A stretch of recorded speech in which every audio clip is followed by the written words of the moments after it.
আসসালামু আলাইকুম সম্মানিত দর্শক শ্রোতা। আশা রাখি সবাই নিশ্চয়ই ভালো আছেন। বীর মুক্তিযোদ্ধাদের চলতি মাসের ভাতার খবর, এছাড়া সর্বশেষ মুক্তিযুদ্ধ মন্ত্রণালয় থেকে প্রকাশিত প্রজ্ঞাপন, এছাড়া মুক্তিযোদ্ধাদের যাচাই-বাছাইয়ের আপডেট সংবাদ নিয়ে আবারও চলে আসলাম বরাবরের মতো। তো আপনারা কে কোথা থেকে এই মুহূর্তে দেখছেন, একটি কমেন্টস করে দিন এবং একটি লাইক করুন এবং শেয়ার করে অন্যকে জানার সুযোগ করে দিন। তো প্রথমেই আমরা চলে যাব নোটিশে।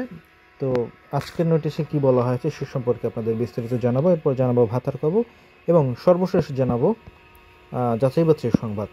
তো দর্শক, মুক্তিযুদ্ধ বিষয়ক মন্ত্রণালয়ের ওয়েবসাইটে 23/11/2025 ইংরেজি তারিখ 4টি নোটিশ প্রকাশিত হয়েছিল। আজ যেহেতু 24শে ডিসেম্বর, আজকে দেখতে পাচ্ছেন কোনো নোটিশ প্রকাশিত হয়নি। গতকালকের যে নোটিশ, বীর মুক্তিযোদ্ধা ও মুক্তিযুদ্ধ সহযোগীদের কল্যাণে হাটবাজারে রিজার্ভ লব্ধর 4% আয় থেকে ব্যয় নীতিমালা, বীর মুক্তিযোদ্ধাদের চিকিৎসা প্রদানের জন্য 1 কোটি টাকা একটি নোটিশ এবং বীর মুক্তিযোদ্ধাদের চিকিৎসা সেবা প্রদানের জন্য আলাদাভাবে আরেকটি নোটিশের মাধ্যমে 2 কোটি টাকা বরাদ্দের একটি নোটিশ প্রদান করা হয়েছিল, কিন্তু আজকের কোনো নোটিশ প্রকাশিত হয়নি। তো এবারে জানাবো দ্বিতীয় যে সংবাদ, সেটি হচ্ছে চলতি মাসের মুক্তিযোদ্ধার ভাতার টাকাটি কবে নাগাদ আপনারা হাতে পাবেন অথবা ব্যাংকে চলে আসবে, সেই বিষয়ে আপনাদেরকে জানানোর চেষ্টা করব। দর্শক, আপনারা বিশ্বস্ত সূত্রে জানতে পেরেছি মুক্তিযুদ্ধ বিষয়ক মন্ত্রণালয়ের ওয়েবসাইটে চলতি সপ্তাহের শেষের দিকে, অর্থাৎ আজ হচ্ছে সোমবার, অর্থাৎ বুধ অথবা বৃহস্পতিবার আপনারা দেখতে পারবেন যে মুক্তিযোদ্ধাদের জন্য যে উপকারভোগীদের জন্য যে 20,000 টাকা করে সম্মানী ভাতার যে বিজ্ঞপ্তিটি সেটি প্রকাশিত হবে এবং আপনারা এই সপ্তাহের শেষের দিকে আপনারা স্ব অ্যাকাউন্টে মুক্তিযোদ্ধাদের টাকাটি পেয়ে যাবেন। তো দর্শক, এবং সর্বশেষ যে আরেকটি খবর, যাচাই বাছাই সংবাদ, সেটি সম্পর্কে অনেকে জানতে চাচ্ছেন বিভিন্ন এলাকা থেকে।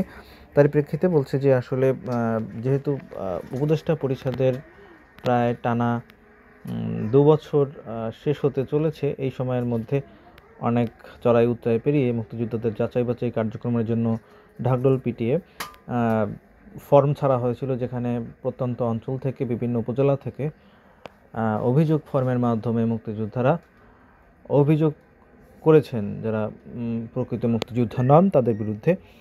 এর প্রেক্ষিতে বিভিন্ন উপজেলায় যাচাই বাছাই হয়েছে, কুমিল্লা সহ বিভিন্ন উপজেলায়, যেগুলো আসলে নোটিশে হয়তোবা প্রকাশিত হয়নি, কিন্তু ইন্টারনালি অনেক যাচাই বাছাই হয়েছে এবং কোটাধারী যারা রয়েছেন চাকরিপ্রাপ্ত তাদের সেই যাচাই বাছাই কিন্তু দফায় দফায় হয়েছে, কিন্তু যেভাবে হওয়ার কথা ছিল কিন্তু সেভাবে আমরা দেখিনি। শুরুর দিকে যেভাবে ছিল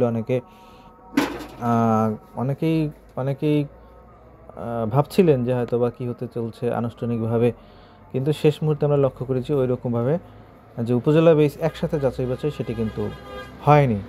তো যাই হোক, তো বর্তমান যে উপদেষ্টা পরিষদের সময় শেষ, তো মুক্তিযোদ্ধাদের যাচাই বাছাই কার্যক্রম একদম শেষের দিকে। আমরা দেখেছি 90,000 যে মুক্তিযোদ্ধা, তাদের একটি তালিকা, তাদের যাচাই বাছাইয়ের কার্যক্রমটি প্রায় শেষের দিকে এবং আমরা আশা করছি যে চলতি 1 অথবা 1 মাসের মধ্যেই যে যাচাই বাছাইয়ের যে পুরো যে লিস্ট তালিকা, সেই বিষয়গুলো কিন্তু স্পষ্টীকরণ করা হবে এবং আমরা জানতে পারবো যার অধীর আগ্রহে আছি।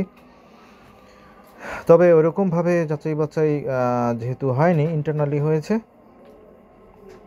তো হয়তোবা তারা যে বাকি যে কাজগুলো সেগুলো যে নির্বাচনকালীন সরকার তাদের হাতে ছেড়ে দিয়ে ক্ষমতা ত্যাগ করবেন ডক্টর মোহাম্মদ ইউনূস এর উপদেষ্টা পরিষদ আকামা মোজাম্মেল হকের পরে, যিনি মুক্তিযুদ্ধ বিষয়ক উপদেষ্টা নির্বাচিত হয়েছেন তিনি। তো যাই হোক, তিনিই থাকবেন উপদেষ্টা পরিষদে, কিন্তু পুরোপুরি আগামী বছরে আমরা দেখতে পারবো যেখানে মুক্তিযোদ্ধাদের একটি পূর্ণাঙ্গ তালিকা তৈরি হবে। তো দর্শক, এই হচ্ছে মুক্তিযুদ্ধ বিষয়ক সর্বশেষ আপডেট সংবাদ। আর আরেকটি বিষয়, সেটি হচ্ছে বিভিন্ন উপজেলায় যে ওয়ারিশদের তথ্য যাচাইকরণ, আপডেট শনাক্তকরণ, সেই কাজটি চলমান রয়েছে। ইতিমধ্যে অনেক উপজেলার কাজ শেষ হয়েছে এবং কিন্তু দুঃখের বিষয় অনেক উপজেলা এই কাজটি শুরু করতে পারেনি। তো যাই হোক, সরকারি কাজগুলো আসলে 1 মাস বললে সেখানে 2 মাস লেগে যায়, 2 মাস বললে 3 মাস লেগে যায়, কারণ নোটিশের মাধ্যমে আসলে সবাইকে জানানো সম্ভব হয় না। কারণ অনেক মুক্তিযোদ্ধার যে ওয়ারিশ তারা বিভিন্ন দেশে রয়েছেন, তাদেরকে সরাসরি পত্রযোগের মাধ্যমে নোটিশের মাধ্যমে জানানো সম্ভব হয় না, কারণ একটি নোটিশ যেটির মাধ্যমে মুক্তিযুদ্ধ বিষয়ক মন্ত্রণালয়ে প্রকাশিত হয়েছে এবং ব্যাংকে টানিয়ে দেওয়া হয়েছে যেই নোটিশগুলো, কিন্তু অনেকে কিন্তু এই নোটিশগুলো এখন পর্যন্ত দেখতে পারেননি বা জানেন না এই সম্পর্কে। তো সকল মুক্তিযোদ্ধারা যারা এই মুহূর্তে শুনছেন তারা অবিলম্বে সবাইকে এই তথ্যটি শেয়ার করে দেওয়ার জন্য বিনীতভাবে আহ্বান জানাচ্ছি। তো আজকে পর্যন্তই, সবাই ভালো থাকবেন, দেখা হবে পরবর্তী ভিডিওতে। আল্লাহ হাফেজ।